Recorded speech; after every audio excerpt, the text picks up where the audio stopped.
क्योंकि जिसके पास पैसा रहता है ना तो वो आवश्यकता की कोई भी चीज़ खरीद सकता है। और बंदी छोड़ की शरण में रहने से पैसों की कमी तो हो ही नहीं सकती। क्योंकि देखिए मम्मी हमारी अमरूद ही बीन रही है और लगे भी हुए हैं बहुत सारे। देखिए नमस्कार दोस्तों, आप सभी का स्वागत है एक और नए ब्लॉग में और आप सभी से सत साहिब। तो दोस्तों अभी सुबह के 9 बज रहे हैं और देखिए इतना ज़्यादा धूप हो गया है यार, समय का तो पता ही नहीं चल पाता, कब सूर्य निकल जाता है, कब इतना ज़्यादा धूप हो जाता है। समय बहुत जल्दी जल्दी गुजरता है ठंडी के सीज़न में। और देखिए हमारे पवन लोग धूप के आनंद के साथ साथ यहाँ पे खेल भी रहे हैं। ईंट सत साहिब कह रहा है आप सभी से। और देखिए ये क्या सत साहिब, प्रतिज्ञा भी सत साहिब कह रही है। क्या बना रहे हो? ये डिब्बा बना रहे हो? क्या करेगा ये पता नहीं, हमको पता नहीं है। बना काय को रहा है? खेलने को बना रहा है। हाँ, हाथ पैर में न मार लेना। और देखिए सुबह सुबह धूप भी पूरी बिखरी हुई है और कुछ लोग धूप का आनंद लेते हुए एक दूसरे का हाल चाल पूछ रहे हैं कि क्या कैसे चल रहा है।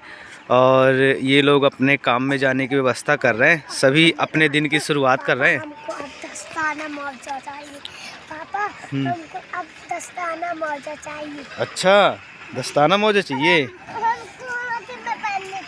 हाथ में पहनने को? हाँ, तुम्हारे लिए दस्ताना चाहिए, तुम्हारे लिए मोजा। इनकी भी डिमांड ख़त्म ही नहीं होती। लेकिन वैसे सही है क्योंकि ठंडी का सीज़न है, ठंडी का सीज़न है तो ये तो ज़रूरी है, लेना ही पड़ेगा।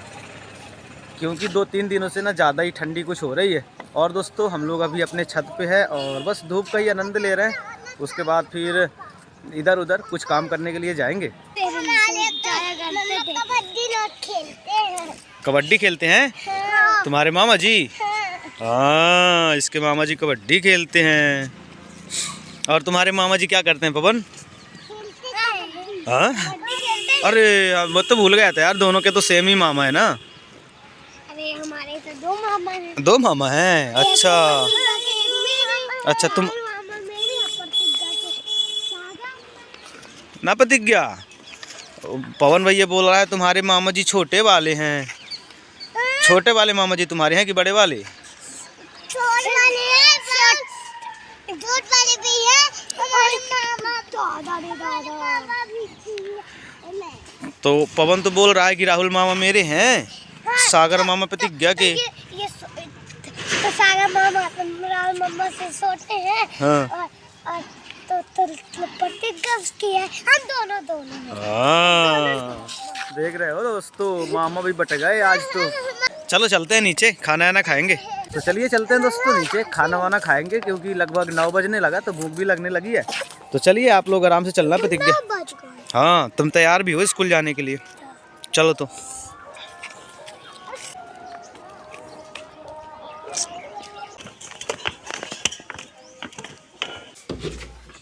और यहाँ पे बन रहा है खाना। बन गया?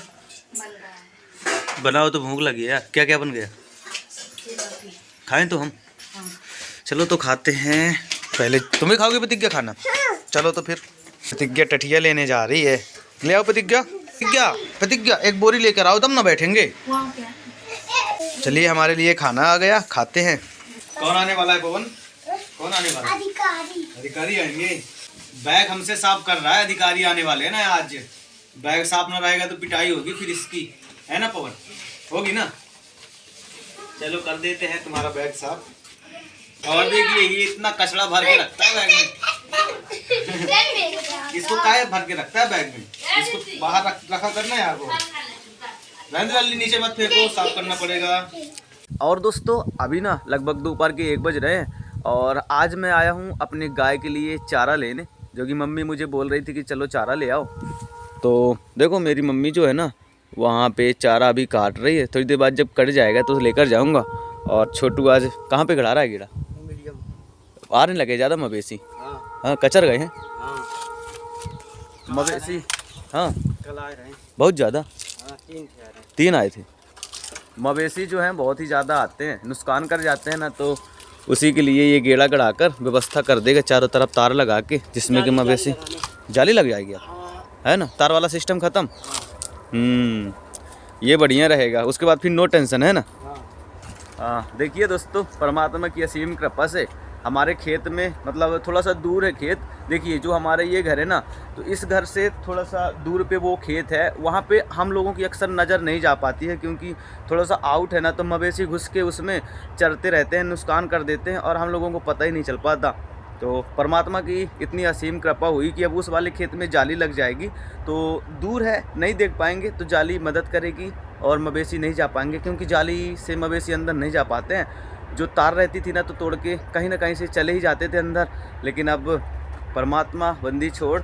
और एक बात ये भी है कि अगर परमात्मा की शरण में जो कोई रह के भक्ति करता है ना, तो पहली बात तो ये है कि बुराइयों में उसके पैसे नहीं जाते, उसके पैसे और ज़्यादा सेव होने लगते हैं, और मतलब किसी भी चीज़ का अभाव नहीं रहता, क्योंकि जिसके पास पैसा रहता है ना, तो वो आवश्यकता की कोई भी चीज़ खरीद सकता है। और बंदी छोड़ की शरण में रहने से पैसों की कमी तो हो ही नहीं सकती, क्योंकि आप जब सभी बुराइयों से दूर चले जाते हो ना, तो अगर आप 10 रुपये भी कमाते हो ना, तो वो आपका सेव करके रखा रहेगा।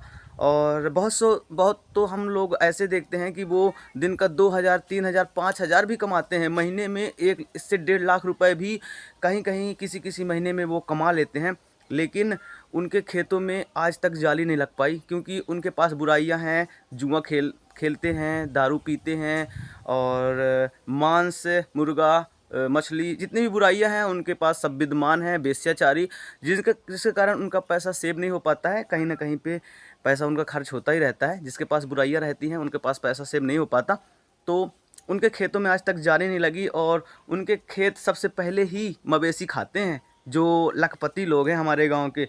और हम जो हैं तो परमात्मा की जब से भक्ति से जुड़े हैं, तो लखपति लोगों से ज़्यादा भी हमारा सुख चल रहा है। हाँ, ये ज़रूर है कि उनके जैसे तो हमारी इनकम नहीं होती है, लेकिन जितनी भी होती है ना, तो सब पूरी सेव होती है, और उनसे हम खुशहाल ज़िंदगी व्यतीत कर रहे हैं। इसीलिए हम परमात्मा के बहुत ज़्यादा शुक्रगुजार हैं कि परमात्मा ने हमें अपने चरणों से लगाकर हमारा जीवन ही बदल दिया। हे परमात्मा, अपने चरणों से कभी दूर न करना। यही बात हर दास, हर उस भक्त के मन में यही बात होती है जो संत रामपाल जी महाराज जी से दीक्षा लेकर भक्ति करता है और अपना जीवन खुशी खुशी बिताता है। तो दोस्तों, हमारा जीवन भी ऐसे ही कुछ गुजर रहा है। तो चलिए देखते हैं, अपनी मम्मी को चारा काटेगी, उसके बाद लेकर जाएंगे। और अभी देखिए लगभग इतना काट दी है, थोड़ी बहुत और काटेगी, उसके बाद फिर लेकर जाएंगे। छोटू एक बार फिर से आ गया गेड़ा लेने, और हमारी मम्मी भी आ रही है। क्या अम्मा? अब वो कटी, ठीक है तो काट दी। और देखिए किसान भाई टमाटर तोड़कर ले जा रहे हैं। और दोस्तों देखिए, ये है मिर्ची, जो कि लगभग 1 कुरई की ज़मीन पे लगी हुई है। और जस्ट इसके ही बगल में देखिए ये लगी हुई है आलू, इस पे आलू लगी हुई है दोस्तों। ये आलू वाला पूरा खेत है। और ये बैगन का भी पेड़ देख लीजिए, बैगन भी लगाए हुए हैं, क्योंकि हमारे यहाँ के जितने भी किसान हैं, तो वो सभी सब्जियां, फसल, मतलब जिनसे जितना भी उनसे हो सकता है वो सभी लगा कर रखते हैं, जिसमें कि उनको ज़्यादा खरीदने की आवश्यकता नहीं पड़ती। सब खेत से ही पैदा करके खाते हैं हम लोग, ऑर्गेनिक एवं शुद्ध शाकाहारी। वही है, किसान की लाइफ यही होती है कि खाने पीने में तो कोई प्रॉब्लम नहीं होती, चाहे सब्जी हो, मतलब कुछ भी खाने पीने में समस्या नहीं होती। और बाकी पूरे में मटर है, जो कि 1 महीने बाद फिर वो तोड़ने लायक होगा, क्योंकि अभी तो बहुत ही छोटा है, नाजुक है। लगभग फरवरी के महीने में उसकी तोड़ाई होगी। 1 से 1.5 महीने का टाइम है अभी मटर में। पकी है कि कच्ची? पकी हैं। और दोस्तों देखिए, परमात्मा की दया से अमरूद भी हमारे खेत में बहुत पर्याप्त मात्रा में है, और मम्मी वही बीन रही है। बहुत ज़्यादा डरे। चलिए हम भी खाएंगे अमरूद।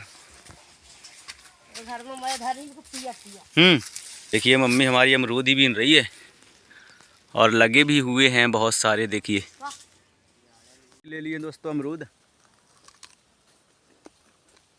टेस्टी हैं। और देखिए ये प्याज उस दिन बुवाई किए हुए थे ना पापा, देखिए इतनी बड़ी बड़ी हो गई। तो दोस्तों चलिए, अभी चारा कट गया है और अब बोरी में भरेंगे, उसके बाद फिर ले जाएंगे। चलिए भरते हैं।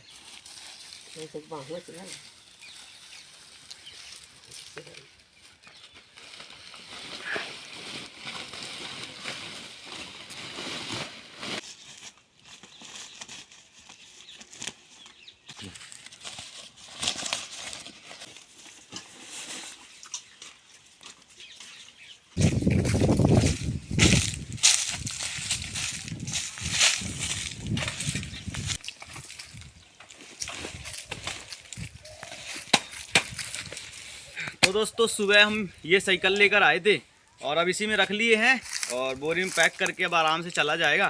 तो चलिए चलते हैं, इसे ले चलते हैं और मम्मी फिर बाद में आएगी थोड़ी देर बाद, हमको बोली कि लेकर जाओ। तो चलिए हम इसे लेकर चलते हैं। और दोस्तों इस ब्लॉग को भी यहीं तक रखते हैं और उम्मीद करते हैं कि आपको पसंद आया होगा। पसंद आया होगा तो लाइक कर लेना, चैनल पर नए हैं तो सब्सक्राइब कर लेना। और परमात्मा की भक्ति से कुछ मिलने वाले क्षणिक लाभ जो मैंने आपको बताने की कोशिश करी। और वैसे तो परमात्मा के चरणों से जो कोई भी भक्त लग जाता है उसे तिनके मात्र का अभाव नहीं होता है। वो सब आपको वीडियो के माध्यम से देखने के लिए मिलेगा, क्योंकि हम भक्त हैं ना, तो हमारे साथ जो भी गुजरती है वो आपके सामने रखने की कोशिश करते हैं। तो चलिए मिलते हैं अगले वीडियो में कुछ नए जानकारी और नए टॉपिक के साथ। तब तक के लिए सत साहेब जी।